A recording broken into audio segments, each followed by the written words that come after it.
नमस्कार, आदाब, सत श्री अकाल। मैं मृणाल। राइट टू स्पीच में आपका स्वागत है। शुरुआत आपसे। जब से बीजेपी आई है, बाबाओं को कुछ ज्यादा ही संरक्षण मिल गया है। बात करेंगे एक अजीबोगरीब बाबा की। इन बाबाओं को देख करके ऐसा लगता है कि मानो किसी के अच्छे दिन आए हों या नहीं आए हों, लेकिन बाबाओं के अच्छे दिन वास्तव में ही आ गए हैं। वीडियो में साफ तौर पर देखा जाता है कि किस तरीके से एक बाबा है जो कि कीचड़ में लेट रहा है और बाबा फुल नशे में है।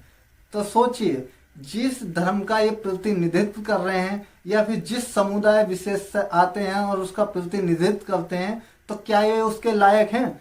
सरकारों को इस पर ध्यान देना चाहिए। कहीं तक इन्हों की शिक्षा को देख करके इन्हों को कहीं तक इस परिस्थिति में या फिर इस पद के लायक नियुक्त करना चाहिए।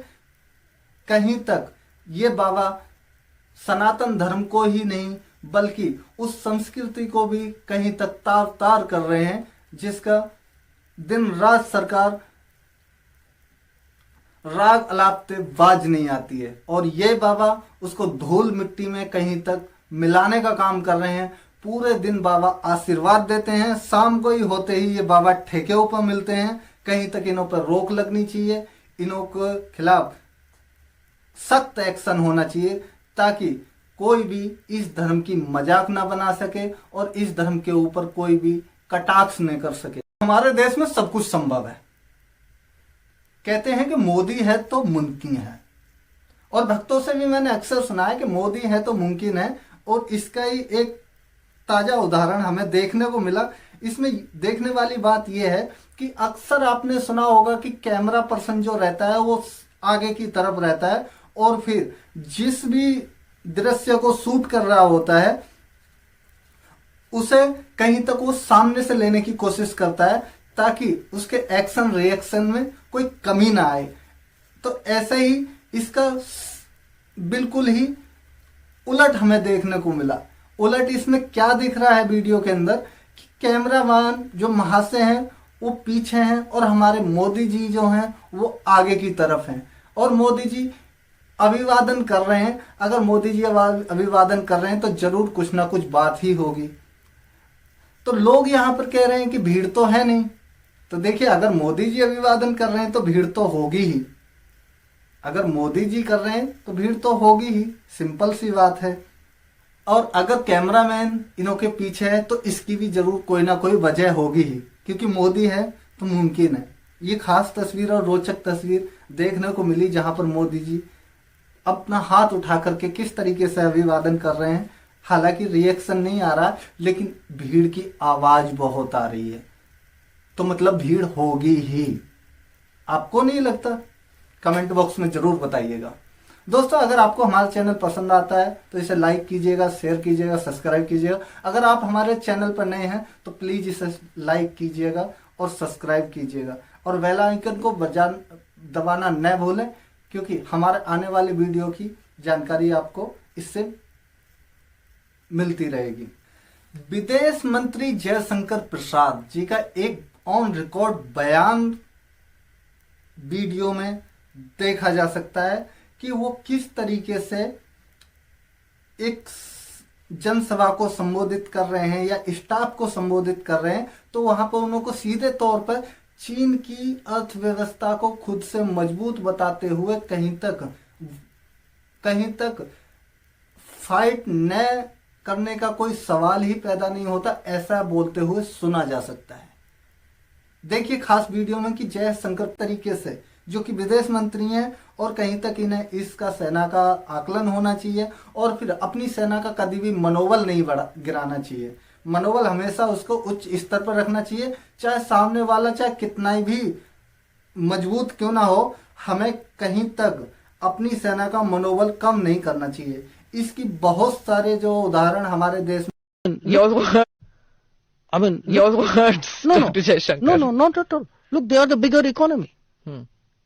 I mean, what am I going to do? As a smaller economy, I'm going to go pick a fight with a bigger economy. It's not a question of reacting, it's a question of having common sense. Bhim army संस्थापक चंद्रशेखर आजाद ने भोपाल के अंदर एक rally को संबोधित करते हुए सरकार से कुछ मांगे रखी। उन्होंने वाल्मीकि समाज को संबोधित करते हुए वाल्मीकि समाज में होने वाली घटनाओं या सफाई कर्मी के दौरान अगर गटर में किसी वाल्मीकि की अगर मृत्यु हो जाती है तो उसको 1 करोड़ का मुआवजा मिलना चाहिए। वहीं पर कहीं तक अगर 10 साल की सेवानिवृत्ति के बाद में अगर ये रिटायरमेंट होती है तो इसको तृतीय पक्ष में इन्हें मिल जाना चाहिए। देखिए किस तरीके से उन्होंने संबोधित करते हुए सरकार से मांगे की हैं और फिर अपने वीडियो में उन्हें साफ तौर पर देखा जा सकता है। दोस्तों ये वीडियो भोपाल का बताया, ये वीडियो भोपाल का है और वहां पर उन्होंने कहीं तक 5 से 6 लाख लोगों को संबोधन करते हुए सरकार से ये मांग रखी और इसी में सरकार से हस्तक्षेप करने की भी मांग को जोर देते हुए कहा कि सफाई कर्मचारियों को वर्तमान में 10 साल की नौकरी करने के बाद नियमित करने के बजाय 3 वर्ष में नियमित किया जाना चाहिए। अगर किसी सफाई कर्मचारी की सीवर में जान जाती है या सफाई का काम करते हैं तो उसके परिवार को 1 करोड़ रुपए का मुआवजा।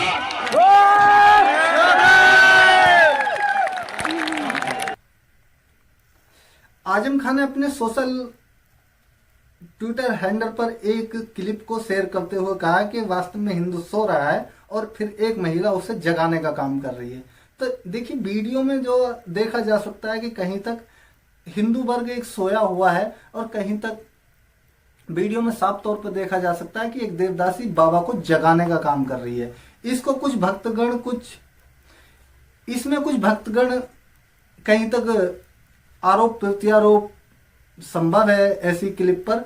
कुछ इसको हास्यप्रद बता रहे हैं तो कुछ इसको कहीं तक वास्तव में हिंदू सोए होने की बात कर रहे हैं कि कहीं तक हिंदू सोया हुआ है उसे जगाने की काम कर रहे हैं और इसमें 80 वर्ष के हिंदू को जगाने की कोशिश हो रही है। तो देखिए किस तरीके से इन्होंने जो वीडियो में एक शेयर करके इस पर एक कटाक्ष करा है हिंदुओं के ऊपर। अमित शाह को मिली धमकी। वारिस पंजाब दे संगठन और खालिस्तान के समर्थक अमृतपाल की तरफ से अमित शाह को धमकी मिली है। उन्होंने कहा है कि जैसा हाल 1984 में जैसा हाल इंदिरा गांधी का हुआ था वही हाल हम अमित शाह का कर देंगे।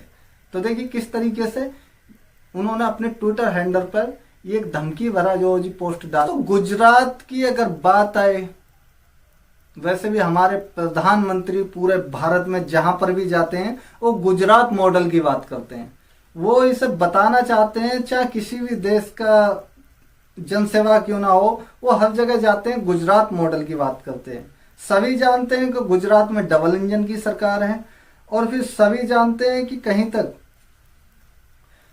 गुजरात में शराबबंदी है और फिर गुजरात का ही ये वीडियो सोशल मीडिया पर वायरल हो रहा है। वीडियो में साफ तौर पर देखा जा सकता है, ऐसा लग रहा है, ऐसा प्रतीत होता है कि मानो ये वीडियो गुजरात का न हो करके बल्कि किसी शराब फैक्ट्री का हो और वहां पर उद्घाटन के तौर पर सभी के हाथ में शराब दे दी गई हो, जबकि गुजरात में शराबबंदी है।